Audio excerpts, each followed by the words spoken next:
हर संचित बाधाएं भस्म हो जाएंगी। ध्यान रखो, भजन करने वाले पर संचित कर्म बाधा डालेंगे, पर सत्संग और सद्विचार और भजन की दृढ़ता हर कर्म को भस्म कर देगी, हर बाधा को भस्म कर देगी। तुम्हारे जीवन में यदि किसी संत का संयोग है तो उसकी आज्ञा से जितनी जल्दी तुम्हारी इन बाधाओं का नाश होगा उतनी जल्दी तुम्हारी साधना से नहीं होगा। इसलिए भक्तों के संग की बड़ी महिमा बताई गई है।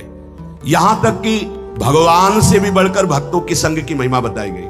मोरे मन प्रभुवश विश्वासा, राम ते अधिक राम कर दासा। ये मान लो, ये जीवन बहुत ऊंचाई पर चढ़ाना है। आप अकेले नहीं चढ़ पाओगे, आप हाथ दीजिए और साथ चढ़ जाओ। तो बोले एक दो को चढ़ा दोगे, यहां तो हजारों कैसे चढ़ोगे? तो हमारे प्रभु का अब वेद नहीं पढ़े इसलिए नहीं जानते। सहस्त्र शीर खा पुरुखा, सहस्राक्षा सहस्त्रपाद। वो अनंत हाथों वाला है, अनंत भुजाओं वाला, अनंत पाद वाला, अनंत नेत्र वाला, विश्वतः चक्षुर, वो विश्व नेत्र वाला है। अरे वो तुम्हें ऐसे गोद में लेकर पहुंचा देगा, तुम्हें चढ़ने नहीं पड़ेगा। उसकी करुणा दृष्टि हो जाए तो लूला लंगड़ा सुमेर पर्वत को पार कर जाए। मुकम करोति वाचालम पंगुम लंघयते गिरिम। इस आध्यात्मिक की चढ़ाई के लिए हम सबकी टांगे टूटी हुई है, तो हमको उठा के ले चलते हैं गुरुदेव। हमें हरि उठा के ले चल रहे हैं। पहाड़ लंघवा दिया, ये काम क्रोध लोभ मोह मद मत्सर, ये बड़े बड़े पहाड़ हैं, ऐसे लंघवा दिया। मुंह को होई वाचाल पंगु चढ़े गिरिवर गहन। सही पूछो तो इस चढ़ाई पर चढ़ने लायक नहीं, पर कृपा ने चोटी को लंघवा दिया। बार बार जैसे प्रारंभ हुआ था जहां से सत्संग, बार बार मन निहाल होता, कितने करुणा में प्रभु, जब उनकी करुणा दिखाई देती। अरे साधारण जीव, विषयी जीव पहाड़ लांघ गया, बड़ा आश्चर्य। ग्रह कारज नाना जंजाला, ते अति दुर्गम शैल विशाला। काम क्रोध लोभ मोह मद मत्सर विशाल पहाड़ है, और एक छोटा सा साधन लांघ गया। तब लगता है कृपा में बड़ी ताकत। छोटा सांप का बच्चा गरुड़ को खा जाए, ऐसी सामर्थ हमारे हरि में है। मस्कई करे बिरंच सम, मच्छर को ब्रह्मा बना दे, ब्रह्मा को मच्छर बना दे, ऐसे प्रभु की शरणागत है। जो स्वल्प पुण्य वाला होता है वो इन बाधाओं से परास्त होकर के साधनहीन हो जाता है। स्वल्प पुण्य वाला। महान पुण्य वाले कैसे बने? बोले भगवत प्रसाद, उच्छिष्टामृत, भगवत नाम गुणगान, भक्त चरित्र और भगवत विग्रह की सेवा, ये तुम्हें महान पुण्य वाले बना देंगे, जिससे कोई बाधा तुम्हें गिरा नहीं पाएगी। फिर ध्यान दीजिए, स्वल्प पुण्य वालों को ये संचित कर्म बाधा पहुंचाकर भजन से विमुख कर देते हैं। तो हम अपने पुण्यों को कैसे बढ़ाएं? तो बोले भगवत प्रसाद पाओ, उच्छिष्ट, संतों की जूठन, प्रभु की जूठन, गुरुदेव की जूठन, जूठन ले भाइये, आदेश में सेवक जी महाराज करें। ऐसे जो नाम गुण रूप लीला धाम में रमण करते हैं, उनकी अगर हमें प्रसादी मिल जाए तो हमारे सारे पाप नष्ट हो, हमारा सुकृत बढ़े। प्रसाद से बहुत सुकृतवान बनता है। अपने रोज पाते हैं, गुरुदेव का भी पाते हैं, सिंहासन में गुरुदेव भी तो विराजमान है, प्रिया प्रीतम विराजमान है, आचार्य विराजमान है। तो आराध्य देव, गुरुदेव, आचार्य, सबकी जूठन मिलती है जब भोग लगता है। और नाम गुणगान वो भी कृपा से होता है। गुणगान होता है, अभी वाणी पाठ शुरू हो जाएगा, और नाम कीर्तन होता है। भगवत भाव में डूबे हुए भक्तों के पावन चरित्र, भक्त संग और भगवत विग्रह की सेवा, इससे बहुत जल्दी सुकृत एकत्रित हो जाते हैं और वो बाधाओं को परास्त कर देता है। सेवा मिले तो समझ लेना बहुत बड़ी बात हो गई। भगवत सेवा मिले तो चूक मत करना, छोटी सी भी पुष्प की सेवा भी। पीछे एक बार सुने हैं आप सेवा का प्रभाव, सूरदास जी के पद, आरती कर रहे हैं उसका अलग प्रभाव, चंवर डुला रहे उसका अलग प्रभाव। एक एक सेवा, हमारे प्रभु बड़े उदार हैं, रीझ जाते हैं। जिस उपासक को संतों से प्रेम हो गया, उसका और कोई साधन बने या ना बने, कोई बाधा उसे परास्त नहीं कर सकती। आखिरी बात पूज्य बाबा कह रहे, जिसका संतों से प्रेम हो गया तो और कोई साधन बने ना बने। प्रेम का मतलब हमारा तो हिम्मत नहीं, हमारा तो मन नहीं, पर हम अपने गुरुदेव को दुखी नहीं कर सकते। हमारे चाहे प्राण निकल जाएं, हमसे कोई साधन बने ना बने, पर हमारे बड़े भाग्य हैं कि हमें ऐसे गुरुदेव मिले, हम उनको दुख नहीं दे सकते। श्री जी से सदैव यही प्रार्थना रहती है, एक ही मांग है कि हमारे कभी ऐसे कोई आचरण न बन जाए जिनको सुनने के बाद गुरुदेव को दुख हो। बस इस जीवन में एकमात्र लक्ष्य है मेरे गुरुदेव की मुस्कुराहट। कभी ऐसे कोई आचरण न बन जाए, कभी कोई ऐसी बात ना हो जाए जिससे गुरुदेव की श्रवण इंद्री में पड़े और वो दुखी हो जाए। उनको दुख दे दिया तो अब जीवन का कोई महत्व नहीं रहा। यही है प्रेम। अब जब ऐसा भाव रहेगा तो बाधा कौन सी परास्त कर पाएगी? कोई बाधा नहीं परास्त कर सकती। फिसलने पर भी गिरेगा तो गुरु की गोद में गिरेगा। इसीलिए आखिरी में कहे कि जिसे संतों से प्रेम हो गया उसे और कोई साधन ना हो तो भी बाधा परास्त नहीं कर सकती। क्या संतों का प्रेमी भक्त जो है उसको फिर मनुष्य जन्म मिलेगा? अगर वो मनुष्योचित कर्म करेगा तो मनुष्य जन्म मिलेगा। अगर वो भागवतिक कर्म करता है तो भगवत प्राप्त हो जाएगा। एक राधा वल्लभ जी के उपासक थे।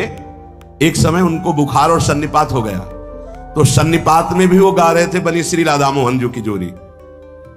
उड़िया बाबा कह रहे एक राधा वल्लभ जी के उपासक थे, उनको सन्निपात हुआ, बुखार हुआ, तो बेशुद्ध अवस्था में भी गा रहे थे बनी श्री राधा मोहन जी की जोड़ी। और एक ठेकेदार था, उसको जब सन्निपात हुआ तो वो ये कह रहा था कंकड़ लाओ, ईंट रखो, और गालियां बक रहा है, तू खड़ा क्यों है?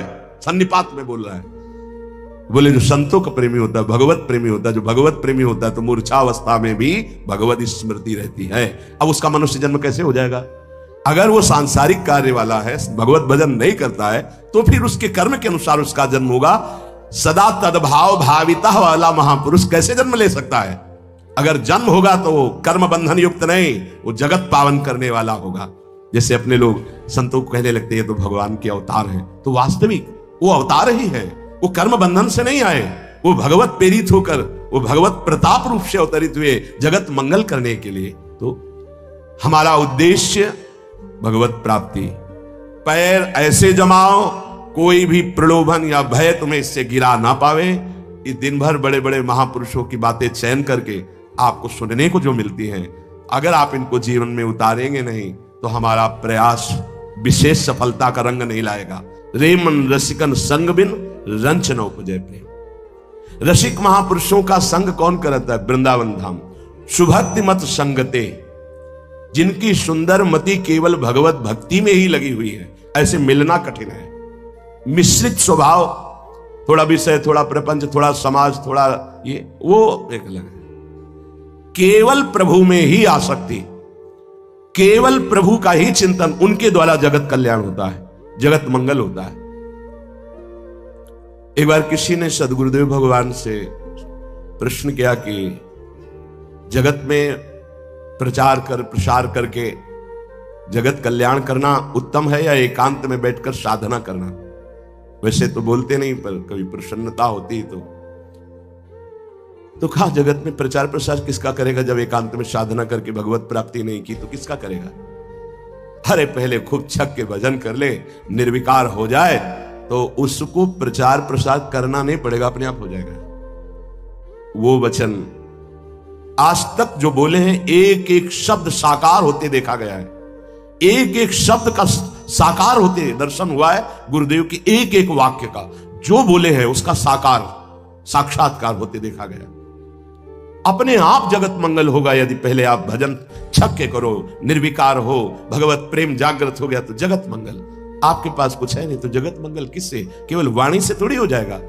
वाणी से तो बहुत बोला जा रहा है। परिवर्तन किसका होता है?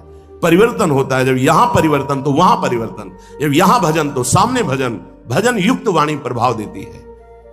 सुभक्ति मत संगते, भगवत प्रेमी महात्माओं का संग मिल जाएगा। ये भगवान के चरणारविंद की असीम कृपा से होता है, और इनकी कृपा से भगवत चरणारविंद में अनंत प्रेम हो जाता है। प्रतिक्षण वर्धमानम अनंत महिमाशाली प्रेम भगवत प्रेमी महात्माओं की कृपा से होता है। फलात्म भगवत कथामृत रुचि। अब संत संग का फल जागृत क्या हुआ? बोले भगवत चर्चा में ऐसी रुचि है कि जी नहीं सकते। वो सब कुछ सह सकते हैं जो प्रकृति के वार है, पर हम भगवत चर्चा नहीं छोड़ सकते। ये फल है साधु संग का। बड़ा सुंदर स्वरूप। जो वृंदावन में अपनापन करके वृंदावन के हाथ अपने जीवन को दे देता है, उसके हर आचरण भगवत अर्पित माने जाते हैं, उसके हर कर्म सत्कर्म माने जाते हैं, उसके हृदय में भगवत चरणारविंद प्रकाशित हो जाते हैं, उसको भगवत प्रेमी महात्मा का संग मिलता है, उसके हृदय में भगवत चर्चा सुनने की आसक्ति पैदा हो जाती है। ये बहुत जोर की बात है। बावरों सो रस में फिरे खोजत नेह की बात, प्रेम बात सुनने के लिए बड़े भाग्यशाली। जहां भगवान की चर्चा होती वहां व्यक्त अव्यक्त सब महात्मा जन पधारते हैं, जिनको आप देख भी नहीं सकते। वो सब श्रोताओं पर कृपा करते हैं। ये सब हमारे प्रभु की चर्चा सुनने के रसिक हैं, इनको प्रेम प्राप्त हो तभी हमारा साधन काम नहीं करता, उनकी कृपा काम करती है। यहां कौन कौन से धाम प्रेमी बैठे हुए आपको क्या पता? जो धाम की चर्चा हो रही, नाम की महिमा हो रही, भगवत रूप गुण की, आपको क्या पता कि आपके समीप ही कौन बैठा हुआ है? पूरे जीवन का रंग बदल देने वाला महात्मा इन्हीं के बीच में बैठा हुआ है। वो दृष्टि गोस्वामी जी को अगर प्रेत न बताता तो रोज कथा सुनने जाते थे। उनको क्या पता था महाबली महाभागवत हनुमान जी महाराज, जो ज्ञानी नाम अग्रणिम, ज्ञानियों में अग्रणी है, जो बुद्धिमताम वरिष्ठम है, वो गंदा ऐसे कपड़ा पहने ऐसे बैठे हैं, वो परिचय मिला तब जाने। ऐसे तुम्हें क्या पता यहां कौन बैठा है, किस कोटि का महात्मा बैठा है? बोले फलात्म भगवत कथामृत रुचि। काकभूषुंडी जी जानते थे क्या कि सामने हंस के रूप में देवाधिदेव महादेव बैठे हैं? जो वो चर्चा करते थे तो महादेव जी हंस के रूप में कथा सुनते थे। कौन जानता है यहां किस स्त्री पुरुष का रूप धारण करके परमात्मा प्राप्त भगवत प्रेमी महात्मा आया हुआ, क्या पता चले? वो अव्यक्त रूप में आपके पास ही बैठे, क्या पता चले? इसीलिए सभा में भगवत चर्चा जो श्रवण की जाती है तो हम जो पकड़ पाते हैं, नहीं जो असली भगवत प्रेमी महात्मा जन अव्यक्त रूप में है वो कृपा करते हैं कि सभा में आए भगवत चर्चा सुनने के लिए, इनका परम मंगल हो। इसीलिए व्रतान यज्ञ छंदांस तीर्था नियमा यमा यथा वरुंधित सत्संगा सर्वसंगो पहो ही माम। स्वयं भगवान श्री कृष्ण चंद्रजू एकादश स्कंद में कहते हैं कि सत्संग की समानता न कोई बड़े से बड़ा व्रत कर सकता है, न वेदाध्ययन कर सकता है, और न नाना प्रकार की यज्ञ धर्म आदि की अनुष्ठान कर सकते हैं, न तीर्था बड़े बड़े तीर्थों का अवगाहन, ना यम नियम, ये समानता नहीं कर सकते। क्यों? क्योंकि सत्संग सर्वसंगो पहो हिमाम। सत्संग में ऐसे ऐसे महत्यागी महत प्रेमी महापुरुष आते हैं जिनकी कृपा दृष्टि से जो हम जीवन में नहीं छोड़ सकते, वो वासनाएं छूट जाती हैं, वो आसक्तियां नष्ट हो जाती हैं, आसक्ति प्रभु के चरित्र से हो जाती है। बोले फलात्म भगवत कथामृत रुचि। कथामृत में ऐसी रुचि, देखो ना 3 बजे से 2 बजे से 2:30 बजे से यहां खड़े हैं पंक्ति में कि मुझे केवल बात सुननी है प्रभु की। क्या मिलता है? प्रगट में क्या मिलता है? ठंडी का समय है, अपने कंबल से निकलना बड़ा कठिन है, पर ये आशिक हैं भगवत चर्चा श्रवण के, खड़े हैं घंटों पहले से खड़े, मुझे अवसर मिले कि मैं सामने देखते हुए भगवत चर्चा सुनूं। ये आपकी प्रीति नहीं है, ये आपके ऊपर कृपा हुई है श्री जी की लाडिलों की। तो बोले फलात्म भगवत कथामृत रुचि। देखो शनकादि की जब सत्संग वार्ता हुई महाराज पृथु से, तो आंसू बहाते हुए भगवान से यही मांगा कि ऐसे महात्माओं का संग और इनके मुख से निकली हुई भगवत चर्चा, ये 2 कानों से मुझे तृप्ति नहीं मिलती, मुझे 10,000 कान दे दीजिए। महाराज पृथु मान गए, प्रभु हमें वरदान दीजिए कि मेरे 2 कानों में 10,000 कानों की सामर्थ्य हो, मैं 10,000 कानों से अपने प्रीतम श्री हरि के प्यारों के मुख से उनकी चर्चा सुनूं। श्रुति नाम परम फलम, बहुत जोर की बात है। श्रुतियों का परम फल है तत्वबोध। जो वृंदावन का आश्रय ले लेता है उसे तत्वबोध हो जाता है। श्रुति नाम परम फलम। और क्या कह रहे हैं आगे? बोले मदन मोहनो यद वीक्ष, वो मदन मोहन प्रभु का दर्शन भी पा जाता है धाम की कृपा से। मोहन मदन त्रिभंगी, मोहन मुनिमन रंगी। बड़े बड़े मुनियों के मन को अपने रंग में रंग देने वाले ललित त्रिभंगी मोहन मदन मोहन का अर्थात लालजू महाराज का, वो धाम की कृपा से साक्षात्कार पाता है। सच्ची मानिएगा, धाम अपने आप ऐसी चमत्कार में लीला उस उपासक के सामने प्रकट कर देता है, निहाल हो जाता है उपासक। बस आप विश्वास कीजिएगा, धाम पर विश्वास कीजिएगा। श्रुति नाम परम फलम, बड़ा दुर्लभ बात कह रहे हैं, उसको तत्वबोध हो जाता है। मदन मोहनो यदि वीक्ष्य, वो यही मदन मोहन का साक्षात्कार प्राप्त कर लेता है। मोहन मुनि सघन प्रगट परमानंद गुण गंभीर गोपाला। प्रभु का साक्षात्कार कोई खिलवाड़ है? वृंदावन खिलवाड़ में साक्षात्कार प्रदान कर देता है। बोले जिसने वृंदावन की निष्ठा स्वीकार कर ली, फिर एक बार उसके हर चरित्र हर आचरण भगवत अर्पित हो जाते हैं, उसके हर कर्म सत्कर्म बन जाते हैं, उसको भगवत चरणारविंद की स्फूर्ति अनुभव में आती है, उसे भगवत प्रेमी महात्मा का संग मिल जाता है, उसे भगवत कथा में रुचि पैदा हो जाती है, उसे तत्वबोध हो जाता है, उसे भगवत साक्षात्कार हो जाता है।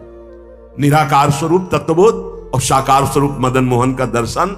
और फिर कह रहे हैं जागृत स्वप्न सुषुप्ति नित्य मिलनो नित्यानुरागोन्नति नित्याश्चर्यम नवीन दिव्य वयसौ नित्य स्मरोन्मादिनी। उसके जागृत में तो प्रभु, स्वप्न में तो प्रभु, सुषुप्ति में तो प्रभु। जैसे महाप्रभु हरिवंश चंद्र जो कह रहे जागृत स्वप्न सुषुप्ति स्फुरतु में राधा पदाब्ज छटा, वैसे ही श्रीपाद कह रहे जागृत स्वप्न सुषुप्ति नित्य मिलनो।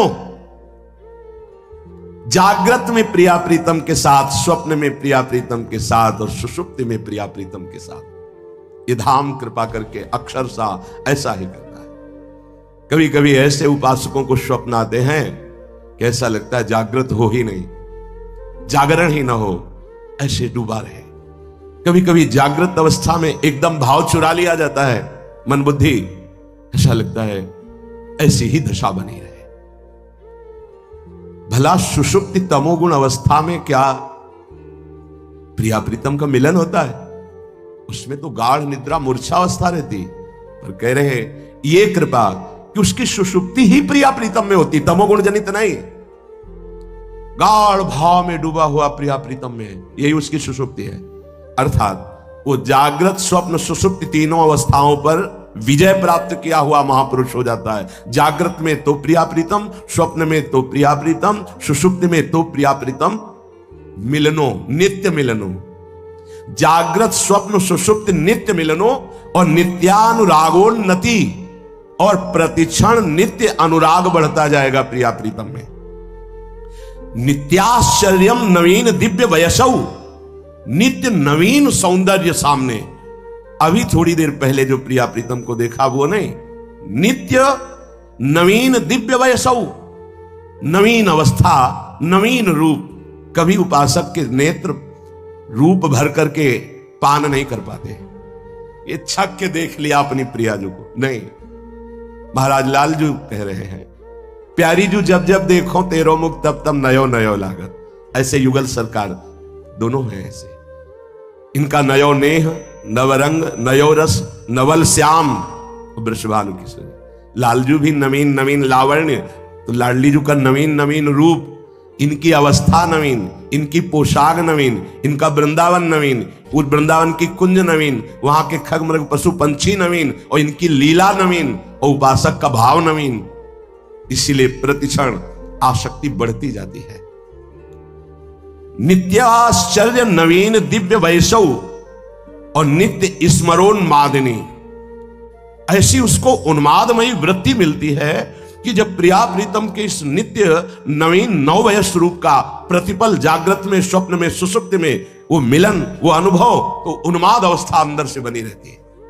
बाहर से शांत दिखाई देता है, अंदर से उन्माद रहता है। नित्य स्मरोन्मादिनी ये वृंदावन प्रदान करता है। नित्यान्योन्य विचित्र केली कलनौ, अन्योन्य दोनों युगल सरकार ऐसी नित्य नवीन नवीन लीला करते हैं कि उपासक का चित्त उसी में डूबा रहता है। नित्याली वृंदान्वितौ, समूह की समूह नवीन सखियां उनकी सेवा में मगन, उसका दर्शन करके उपासक आनंद मगन होता है। श्री वृंदावन नागरो भज मनस तावेव नित्योज्वलो। अयमन, इस महान उज्जवल प्रेम रस में डूबे हुए हमारे प्रिया प्रीतम का, हमारे राधा माधव का, हमारे श्यामा श्याम का भजन कर। भजन करने में, प्रिया प्रीतम की आसक्ति में सबके हृदय में ये चार बहुत बाधक है। पहला है लय, फिर है विक्षेप, तीसरा है कषाय और चौथा है रसास्वादन। ये चार भजन की बहुत बड़ी बाधाएं हैं। ये प्राय बाहर नहीं, ये जो अंतर में डूबे हुए प्रेमी महापुरुष हैं, इन बातों का वही विशेष वर्णन होता है, नहीं तो बाहर इनका परिचय नहीं। लय, ये भजन की पहली सबसे बड़ी बाधक वृत्ति है।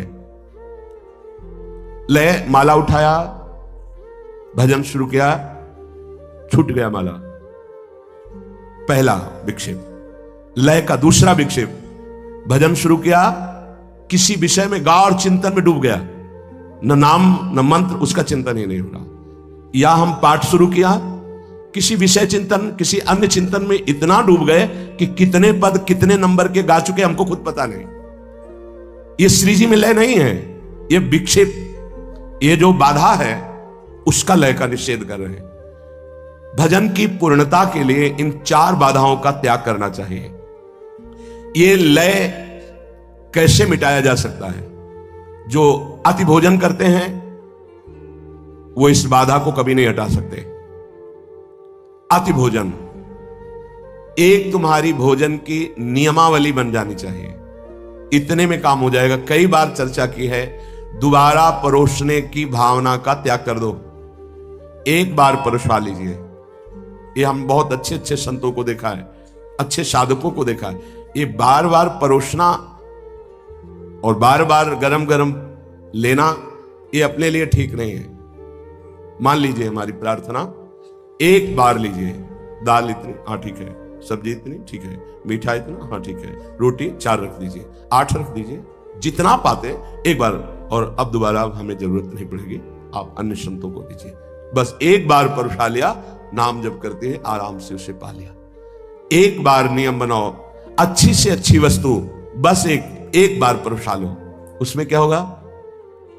एक ही दोना में खीर तो होगी, एक बार लेना है।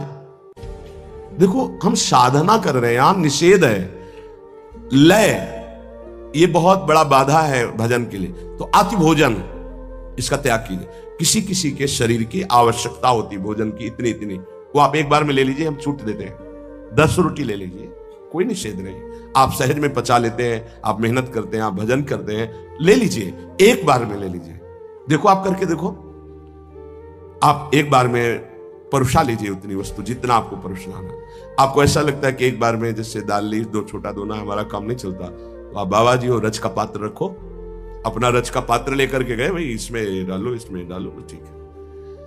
आपको लगता है कि खीर आदि में ज्यादा आसक्ति है, तो 1 चम्मच दाल, 1 चम्मच खीर मिला करके पी लीजिए, आसक्ति खत्म हो जाएगी। आपको लगता है कि गुलाब जामुन बहुत प्रिय लगते हैं, तो सब्जी से सान के पा लीजिए गुलाब जामुन, ठीक हो जाएगा। भजन करना है कि गुलाब जामुन का टेस्ट लेना है? अरे राधा नाम सुधा रसम। देखो सब कोई इस मार्ग में नहीं चल पाता है। आप सब बड़े भाग्यशाली हैं, सच्ची कहते हैं, बड़े भाग्यशाली। नहीं, प्रपंच रौंद रहा है, अच्छे अच्छे धज्जियां उड़ाए है प्रपंच। आप बड़े भाग्यशाली, तो उसको और समेटिए, देख लीजिए, आप बहुत जल्दी लाभ प्राप्त होगा। लय ये बहुत बड़ी बाधा है, जो अपने संकल्प को, अपने अनुष्ठान को, अपने लक्ष्य को पूर्ण होने में बहुत बाधा पहुंचाता है। मन ही नहीं लगेगा, या नींद आ जाएगी, या बार बार जमुहाई या प्रपंच चिंतन में चले जाएंगे। अति भोजन, दूसरा कब्ज न बनने पावे। कब्ज है, मल अवरुद्ध है, तो फिर भजन में रुचि नहीं, कई तरह की बाधा आ जाएगी। जिसका पेट साफ ना होता हो तो औषधि है ऐसी, उन औषधियों का प्रयोग करो लंबे समय तक, थोड़ा थोड़ा, मृदु औषधियों का, एकदम तीक्ष्ण औषधियों का नहीं तो आपके साधन में विघ्न पड़ जाएगा। मृदु औषधियों का धीरे धीरे वो आंतों को साफ कर देगा। मलबंध नहीं होना चाहिए, अति भोजन नहीं होना चाहिए, और जो अन्न तुम्हें एक बार पाने में, पचने में परेशानी करे, वो दोबारा नहीं लेना। जैसे जीवन में कभी कोई पदार्थ ऐसा हुआ, तो फिर मूंगफली कभी एक बार पाके देख ली, और संतों से कुछ ऐसी वस्तुएं लिखाई गई थी कि जिनको जीवन में ब्रह्मचर्य के लिए नहीं पाना, छोटी डायरी है वो रखी हुई, नहीं जीवन में नहीं, सामने जैसे नहीं। जैसे गोभी है, ये गैस बनाती है, कब्ज बनाती है, नहीं पाया। कई ऐसे पदार्थ हैं संसार वाले, उनको मेहनत करनी है, अपने को बैठना है, अपने को वाणिज्य गायन करनी, भजन करनी, तो ज्यादा गरिष्ठ और गैस्ट्रिक पदार्थ ये नुकसानदायक है। जैसे सुनते हैं राजमा, ये जीवन में नहीं पाया गया, जीवन में नहीं पाया गया। क्यों? ये ब्रह्मचर्य घातक है, बलिष्ठ है और गैस्ट्रिक है। ऐसे पदार्थ हमें नहीं पाने। हमें रुचि नहीं देखनी है, हमको अपने जीवन को संभालना है, जो भगवत अर्पित करना है। प्रपंच में मनोरंजन करने का जिसका स्वभाव है वो लय को प्राप्त हो जाएगा। जिनके पास मोबाइल है, अगर गेम खेलने का स्वभाव है, साधक होकर रील देखने का, और क्या कहते हैं उसको, जो कहानियां किस नाटक बनते हैं, सीरियल, भैया हमें प्रिया प्रीतम का सीरियल देखना है। अगर इन आजकल प्रायः हर ऐसे बनाए जाते हैं जिनमें लौकिक आकर्षण की प्रधानता होगी। भाई देखो, तुम भगवत मार्ग के पति को ये चीजें देखोगे तो तुम्हारा मन तुम्हें जलाएगा, फिर नहीं बचाया जा सकता, मन जलाएगा। हम जो देखते हैं उसका मनन होता है, जिसका मनन होता है वो हम करना चाहते हैं। कोई भी नौटंकी नाटक ऐसे नहीं है जो आपको विषय विलासिता से वैराग्य दिलाने वाले हों, विषय विलासिता का राग बढ़ाने वाले हैं। थोड़े दिन मनोरंजन ये छोड़ दो तो ऐसा मनोरंजन प्रिया प्रीतम कराएंगे कि रोते रहोगे। आनंद देखो, कितने सुंदर प्रियाजू, कितने सुंदर लालजू, कितना सुंदर वृंदावन, ये हमारे मनोरंजन होगा। जनमन रंजन, भक्त जनमन रंजन श्री भगवान है। इसलिए विविध धुनियों में नाम करने की छूट दी है। तुम्हारा मन रजोगुण से हो गया है तो राधा नाम विविध धुनियों में गाया जाता है। आप लगाओ, उसी में झूमो, उसी में आनंदित हो, तो नाम कान में पड़ रहा है, राधा राधा राधा, तुम्हारा परम मंगल होगा। और व्यर्थ बोलने का स्वभाव, ये लय रूपी बाधा से बचने के लिए अति भोजन, कब्ज ना होना, अन्न जो पचने में परेशानी हो उसको दोबारा ना लेना, प्रपंच की क्रीड़ाओं, नौटंकी नाटक, सीरियल, गेम, ये सब नहीं। देखो, अपना एक अलग जीवन है, भक्तों का एक अलग जीवन होता है। 5 मिनट 10 मिनट कुछ व्यायाम कर लिया और बस प्राणों का व्यायाम होता रहता है। मंत्र चिंतन, नाम चिंतन। अगर संयम से आप हैं, बहुत सुखद जीवन चलेगा आपका। ये सब गेम आदि जितने, ये व्यर्थ, इसमें क्या मिला आपको? और जलन, अच्छा जीत गए तो क्या मिला, और हार गए तो क्या मिला? कुछ नहीं। अगर उतने समय आप नाम जप कर रहे हैं, नाम कीर्तन कर रहे हैं, मन को जबरदस्ती लगाओ। आप सोच रहे हैं कि हम अभी मन को थोड़ा मनोरंजन करके, ये थोड़े में नहीं संतुष्ट होगा, इसकी टांग पर शर्ती चली जाएगी। ये इतना आपको परेशान कर देगा कि शायद है कि आपसे भजन ही होना बंद हो जाए। बहुत सावधानी की जरूरत। ये खींचेगा आपको। थोड़ा ये देख लेते ना, इतनी देर पाठ करके आए हैं, कीर्तन करके आए, थोड़ा सा वो आपको बहुत लय अर्थात परमार्थ विमुख वृत्तियां पैदा कर देगा। और अधिक निद्रा और कम निद्रा दोनों लय को प्राप्त कराएंगे। जैसे आपके शरीर की आवश्यकता 5 घंटे नींद से पूरी हो जाती है, फिर आपके किसी भी दिनचर्या में आलस्य प्रमाद नहीं होना चाहिए, एकदम फिट। अब अगर आप 2 घंटे सोएंगे तो आपका भजन में विक्षेप हो जाएगा, आप सत्संग में सो जाएंगे। इतना कम नहीं और इतना अधिक नहीं कि आपका स्वभाव ही बन जाए सोना, इतना कम भी नहीं कि आपकी साधना में वो नींद परेशान करे। और एक नियमावली से सो लिया और फिर कट्टरता पूर्वक नींद से लड़े, ये लय से बच जाएंगे। और कोई भी व्यसन करना ये लय का कारण बन जाएगा। कोई भी नशा नहीं होना चाहिए। सिद्ध बनने की कोशिश ना करे कि अमुक संत तो अमुक अमुक, उनकी स्थितियां हैं। साधक को चाहिए कोई भी व्यसन नहीं होना चाहिए। इसीलिए लिखा, महापुरुषों के जो आचरण उनके उपदेश से मिलते हो वही करने चाहिए। सब आचरण अनुकरणीय नहीं होते, वो जो आदेश कर रहे हैं उतने से ही। जब भगवान शंकराचार्य जी ने मछली खा ली तो कुछ शिष्यों ने खा ली कि गुरुजी ने खा लिया, अब आगे गलता हुआ कांच पिया, अब उनकी हिम्मत नहीं थी। ऐसे किया तो मछली जिंदा निकल आई, उन्होंने ऐसे ऐसे किया तो सब वहां लीवर में पहुंच चुकी थी। जो उपदेश के अनुसार आचरण हो महापुरुषों के, वो अनुकरण किए जाते हैं। जो उनके उपदेश से आचरण न मिलते हो, वो प्रणाम है आपकी महिमा। कोई भी व्यसन नहीं होना चाहिए उपासक के जीवन में। हमें लगता है कि बड़े धन्यवाद के पात्र है, कोई उपासक अभी तक तो एक भी नजर नहीं आया कि किसी भी तरह का कोई तंबाकू या किसी भी तरह का कोई मादक द्रव्य। तो धन्यवाद है कि बड़े कृपा पात्र हैं आप सब जन। जो गृहस्थी में उपासक हैं वो भी सावधान रहे, कोई भी व्यसन नहीं होना चाहिए। आपके अंदर जब नाम का व्यसन चढ़ेगा तो एक मादकता अपने आप चढ़ती है। अगर अन्य व्यसन करेंगे तो नाम निरंतर नहीं जप लेंगे। जिसके मुख में तंबाकू है, सिगरेट है, पान मसाला खाओगे, नाम नहीं चल पाएगा। तुम्हारी इतनी हिम्मत नहीं कि रजोगुणी मुख में मसाला हो और तुम्हारी चित्तवृत्ति भगवदाकार हो। नहीं, कोई भी व्यसन नहीं होना चाहिए, तो लय से बच जाओगे। अतिभोजन, मलबंध अर्थात कब्ज नहीं होनी चाहिए। वो अन्न नहीं पाना चाहिए जो पचने में परेशानी करता है। कोई भी प्रपंच की क्रीड़ा नहीं देखनी चाहिए, जिसे सीरियल, नौटंकी, नाटक के फिल्म आदि। और अधिक नींद और कम नींद दोनों नहीं होनी चाहिए, युक्त, जितने जीवन के लिए आवश्यक है उतनी नींद। और कोई भी व्यसन ना हो तो लय से बच जाओगे। दूसरा है विक्षेप। विक्षेप विषयों का होता है। यह अनात्म वस्तुओं के संयोग से सुख लेने की इच्छा बहुत जन्मों से यह संस्कार चला रहा है। आपके अंदर आएगा, काम भोग करने की इच्छा आएगी, नाना प्रकार के पदार्थों की इच्छा आएगी। इच्छा होती है, इसी को बंधन कहते हैं। इसी विक्षेप को जो जीत लेता है वो बंधन मुक्त हो जाता है। इच्छा का त्याग करना ही परमार्थ के पथिक का परम कर्तव्य होता है। इच्छाओं का त्यागी होना चाहिए। जा ही न चाहिए कबहू कछु। इच्छा त्यागी मतलब विक्षेप का त्यागी। यही विक्षेप पड़ता रहता है। विक्षेप है विषय प्रियता। अनात्म पदार्थों में सत्यत्व सुख बुद्धि, ये विक्षेप है। उपासक अंदर से देख ले, ये विक्षेप क्रिया भले ना हो लेकिन चिंतन होता है, इसका अस्तित्व बना रहता है।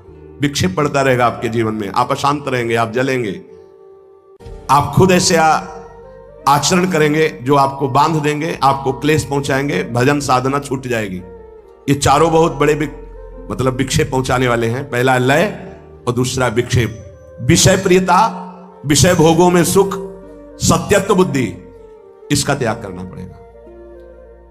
वैसे जब कभी आपका मन किसी विषय में जाए तो उससे बचने का उपाय बहुत जोर जोर से जल्दी जल्दी से नाम करना, तो वो संस्कार नहीं बना पाएगा।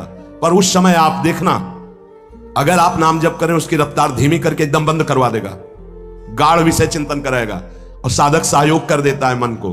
फिर परेशान होकर के डोलता है घंटों, मेरा मन नहीं लगता, मेरा मन अशांत है, मैं क्या करूं, मेरा मन ऐसा, मेरा मन। तो दवा क्यों नहीं ली समय पर? जिस समय तुम्हारा मन विषय में गाढ़ चिंतन कर रहा था उस समय तुमने चिंतन करने क्यों दिया? नाम कीर्तन क्यों नहीं किया? उस समय जोर जोर से कीर्तन क्यों नहीं किया? रफ्तार से कीर्तन क्यों नहीं किया? उसको अवसर क्यों दिया चिंतन का? हर विक्षेप की काट भगवत चिंतन है। उस समय चिंतन ना बने तो कीर्तन करो। उस समय किसी भी तरह विषय चिंतन का अवसर ना दो। हृदय जलाएगा, तुम्हें परेशान करेगा, पर तुम उस परेशानी से परेशान मत हो। यही सबसे बड़ी तपस्या है। जीत जाओगे, जीत जाओगे। नहीं, हरि गुरु बड़े कृपालु हो, बार बार तुम्हें वही सब देंगे। देख लो, करके देख लो क्या मिलेगा। फिर वही ज्वाला, फिर वही परेशानी, फिर वही चिंता। जितनी जल्दी तुम इच्छा रहित होगे जीवन मुक्त हो जाओगे। इच्छा रहित होने का सीधा उपाय, जब आपका अंदर विषय चिंतन चल रहा है, नाम कीर्तन बहुत जोर से होना चाहिए। उसको अवसर मत दो चिंतन का। विक्षेप का कारण ये भोगों के प्रति सत्यत्व बुद्धि, सुख बुद्धि है। कषाय,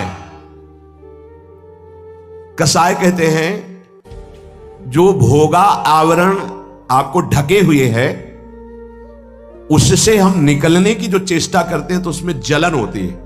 उसको ना सह पाना, जलन को ना सह पाना, ये कषाय होता है। ये गिरा देता है कच्चे साधकों को, अधकचरे योगियों को ये भ्रष्ट कर देता है।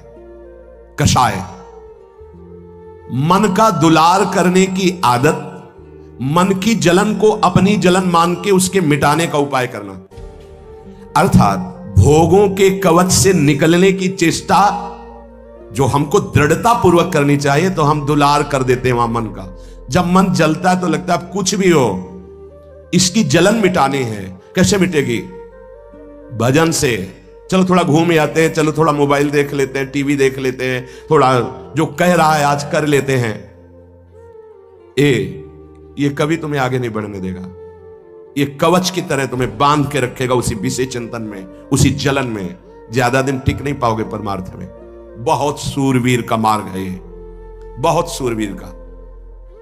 यहां श्वास श्वास पे तीर और बर्छियों की तरह प्रहार करते हैं काम, क्रोध, लोभ, मोह, मद, मत्सर।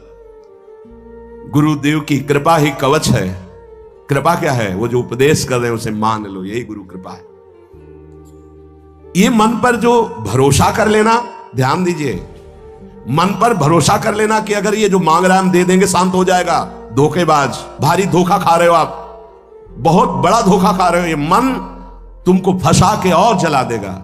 ध्रुवदास जी महाराज कह रहे हैं, विषय चुगा जिन चुगे मन, चुगत कछुक सुख होए, फिर फांसी ऐसी लगे तेषम दुख न। मन कहता है एक बार ये चख लेते हैं, भोग लेते हैं, बहुत जलन हो रही, एक बार तो देख लेते हैं, फिर शांत हो जाएगा। आप राजी हो गए? इसमें लिखा है भोगाकर्षण पर मन पर दया कर देना, दोस्ती कर लेना। चलो ठीक है, अच्छा ऐसा कर लेते हैं। उसके हटाने में जो क्लेश उसे ना सह पाना, अब क्या करेगा? 5 मिनट के लिए तुम्हें शांति दे देगा कि हाँ राधा राधा राधा राधा, बड़ा शांति मिली। अब इसके बाद जब आएगी उसमें ज्वार भाटा, फिर दोबारा कितने मिनट बाद आती है, लौट करके कुछ कहा नहीं जा सकता। हो सकता है थोड़ी ही देर में आ जाए, हो सकता है शाम तक। अब जब आएगी तो तुम्हारी ताकत नहीं कि तुम रोक सको, तुम्हारी दस्तखत करने की जरूरत नहीं, वो घसीट लेगा तुम्हें। अगर पहली बार में ही लड़ गए, नहीं छूंगा, नहीं करूंगा, नहीं भोगूंगा, नहीं देखूंगा, नहीं राधा राधा राधा राधा राधा, इसको सह गए तो कषाय को मिटा दिया। जो विषय भोगों का कवच तुम्हें बंदी बनाया था, तोड़ दिया तुमने, चक्रव्यूह को तोड़ दिया इसके। ध्यान दीजिए, मन पर दया नहीं करनी, मन पर दुलार नहीं करना, मन की जलन को अपनी मानकर टूटना नहीं है। जल गंदा सोचता है तो जलेगा नहीं, और क्या होगा? अगर आप उसकी जलन को बता दिया किसी से तो सह नहीं पाओगे।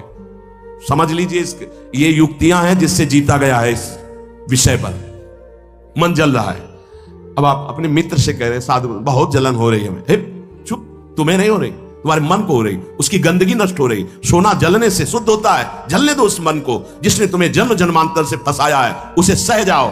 सह ना पाना, उस पर दया कर देना, उससे दोस्ती कर लेना, ये कषाय है, जीव को आगे नहीं बढ़ने देता। चौथा, रसास्वादन, भोजन में, रूप में, बाहरी सांसारिक पद में, धन में, भोगों में एक जो स्वाद है वो तुम्हारी स्मृति में बैठ जाता है। ऐसे से ऐसा खाया था बनवा के, बड़ा यार स्वाद मिल, या दोबारा मिलना चाहिए। वो कहां जाए, किससे मांगे, कैसे करें? ऐसे हर भोग, हर चेष्टा, रसास्वाद जो प्रकृति का है वो बांधे रहता है जीव को, वही बांधे रहता है। जिस पर आपका रसास्वाद संबंध बन गया उसको तो मिटाना ही मिटाना है पक्का। वो चीज मत खाओ, उस व्यक्ति से मत मिलो, उसको मत देखो, वो क्रिया मत करो, वो सामग्री अपने पास मत रखो जिसका तुमने स्वाद ले लिया और जिसमें तुम बंध गए हो, हटा देना चाहिए। कई बार जैसे किसी विशेष सामग्री के लिए आए तो गुरुदेव ने कहा उठा करके परिक्रमा मार्ग में रख दो। ऐसे समय रखो, रखते समय कोई देखे ना, बस आपका क्या संबंध, रख दो आप। क्या हुआ, एक बार गुरुदेव भगवान के यहां अनुपस्थिति में कोई नया गैस चूल्हा, नया सिलेंडर और वो जो ऐसे जिसमें पकाया जाता है कुकर, ये सब पात्र, सब पूरी रसोई सब, अब महाराज जी लकड़ी से चूल्हे में बस ऐसा। अब शाम समय दर्शन करके जब गए गुरुदेव भगवान तो साथ अंदर ही जाते, तो कहा ये किससे मंगवाया? महाराज मुझे पता नहीं। तुम्हें पता नहीं तो कौन रख गया? ये भी महाराज जी मुझे सत्य मानिए, मुझे कोई पता नहीं। बोले उठाओ से परिक्रमा मार्ग में रखे हो, सब रख दिए परिक्रमा मार्ग। 1-1.5 घंटा बाद, 2 घंटा बाद हम झांक के देखा, वहां कुछ नहीं था, सब गायब। अपने को क्या मतलब, एक रख गया, एक उठा के वहां रख दे। जिस चीज में तुम्हारी प्रियता हो, स्वाद जिसमें तुम्हारा बंध गया हो, उसको तो हटा देना चाहिए। जैसे कई बार पूछा जाता है आपकी क्या पाने की इच्छा है, तो पूरे खोजने पर यह पता चलता है राधा नाम पाने की इच्छा है और कुछ नहीं पाने की इच्छा। तो सब हंस देते हैं, नहीं आज कुछ विशेष, हाँ विशेष क्या, राधा नाम और कुछ। अंदर ढूंढने पर पता ही नहीं चलता। एक ही बात पता चलता है, बस इसका स्वाद मिल जाए, प्रियाजू के नाम का स्वाद मिल जाए, मंत्र का स्वाद मिल जाए। जो गुरुदेव स्वाद लेते हैं, रोम रोम पुलकित हो जाता है, कंपायमान हो जाता है। ऐसे ऐसे जब जैसे क्या स्वाद मिल रहा, पूज्य बाबा श्रीधर बाबा को देखते क्या स्वाद मिल रहा है इन संतों, वो स्वाद चाहिए। आज आपको क्या पसंद है, क्या बना दे? राधा नाम, चतुरासी जी सुना दो, सुधा निधि सुना दो, यही निकलना चाहिए। ध्यान रखना है, ये रसास्वाद, भगवत रसास्वाद तब तक नहीं होगा जब तक इंद्रियों को आप ये रसास्वाद दे रहे हैं। ये चार हैं, ये चारों उपासक को भगवदानंद से विमुख रखते हैं। पहला लय, दूसरा विक्षेप, तीसरा कषाय और चौथा रसास्वाद। क्या भजन करने का कोई विशेष अधिकारी होता है कि वही कर सकता है भजन? कह रहे भजन करने का सब कोई अधिकारी है। पुरुष नपुंसक नारी वा जीव चराचर कोय, सर्व भाव भज कपट तज मोहि परम प्रिय सोय। बच्चा, बालक, बूढ़ा, जवान, स्त्री, पुरुष, कोई भी हो, किसी भी कुल, किसी भी पद, किसी भी अवस्था, इससे भजन से कोई मतलब नहीं। जो हरि का भजन करना चाहे तो मानव जीवन मात्र भगवत प्राप्ति के लिए मिला है। भजन करने से क्या लाभ हो जाएगा?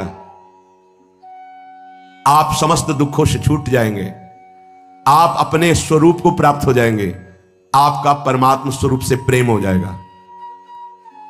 भजन ना करने से हानि क्या है? भजन ना करने से विषय आपको बांध लेंगे, पापाचरण खूब होने लगेगा, आपकी दुर्गति हो जाएगी, दुख, अशांति, चिंता, अवगुण और अभाव और दुखिया स्वभाव, ये सब भजन ना करने पर प्रकट हो जाते हैं। देखो बड़े दुखिया स्वभाव है, पर रोते ही रहते हैं, दुख ये वो ऐसा विषय बांधे हुए हैं। महाराज पाप तो सबसे हो रहा है, फिर कहा गया पापवंत कर सहज स्वभाव भजन मोर ते भाव न काऊ। तो उससे भजन कैसे बनेगा जब पाप बन गया है? भैया ये लाला बहुत कृपालु है, प्रभु बहुत कृपालु है। यदि तुम भजन की सोचोगे कि अब मुझे भजन करना है तो पाप नष्ट होना शुरू हो जाएगा। ये बड़े कृपालु हैं। अपिचेत सुदुराचारो भजते माम अनन्य भाग, साधुर्य समंतव्य सम्यक व्यवसिता हिस्सा। महान दुराचारी भी सोच ले भगवान के सिवा मेरा कोई कल्याण नहीं कर सकता, बस मैं उसे महात्मा बना दूंगा। जिसने इस संसार को बनाया वो बड़ा कृपालु है, करुणामय है। चिंता न करो, यदि तुमसे पाप बन गए हैं, भूल हो गई है, तो प्रभु का नाम जपने की सोचो केवल, तो पाप नष्ट होना शुरू हो जाएंगे। और नाम जब शुरू किया तो वो अवश्य, पर ध्यान रहे बहुत बड़ा स्टॉक जमा है पाप का। ये थोड़े दिन नाम जप करके अगर देखोगे कि ना तो नाम में मीठापन लग रहा है, ना नाम हमको सुख प्रदान कर रहा है लौकिक, ना हृदय में शांति, जलन बढ़ती जा रही, चुपचाप बढ़ाते जाना, नाम बंद मत करना, वो शुरू है पाप नष्ट होना। पूरे पाप नष्ट होकर जब हृदय निर्मल होगा तो नाच पड़ोगे, बीच में मत रुक जाना।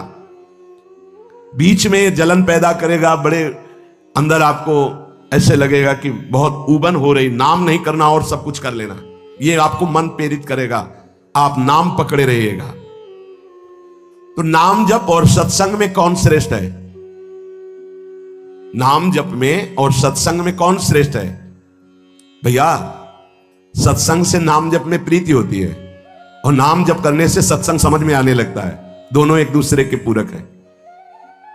साधन को हरिभजन है कै सत्संग सहाय। सत्संग से नाम जप में रुचि होती है, और नाम जापक ही सत्संग के सही अर्थ को समझ पाता है, सही लाभ को ले पाता है।